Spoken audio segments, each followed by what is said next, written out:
हर मंदिर में दर्शन के बाद पुजारी आपके हाथों में एक घूंट जल देते हैं। आप उसे माथे से लगाते हैं और पी जाते हैं।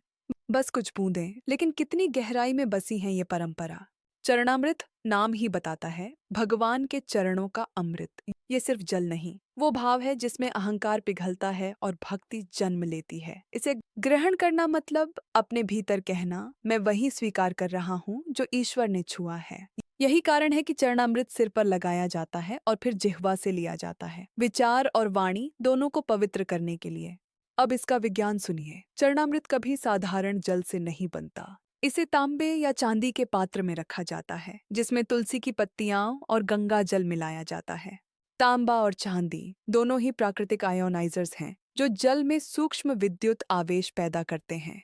तुलसी के एसेंशियल ऑयल्स उस जल को एंटीबैक्टीरियल और बायोएक्टिव बना देते हैं। इसलिए चरणामृत सिर्फ पवित्र नहीं, वैज्ञानिक रूप से जीवित जल होता है। प्राचीन ऋषि कहते थे, जो जल ईश्वर के चरणों को छू ले वो चेतना को भी छू सकता है। जब हम चरणामृत पीते हैं, हम शरीर को नहीं, मन और स्मृति को शुद्ध करते हैं। ये जल हमें याद दिलाता है कि भक्ति का आरंभ सिर झुकाने से नहीं, स्वाद लेने से होता है, जहाँ विनम्रता जीभ पर उतरती है।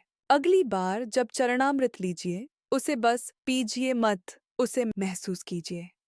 वो जल आपके भीतर ईश्वर के स्पर्श की स्मृति लेकर उतर रहा है, और वही याद आपको हर बार फिर मंदिर की ओर खींच लाएगी। अगर ये जानकर आपके मन में गर्व जगा हो, इस वीडियो को शेयर कीजिए ताकि हर हिंदू समझ सके, चरणामृत सिर्फ जल नहीं, भक्ति का पहला विज्ञान है। यही है परंपरा का विज्ञान।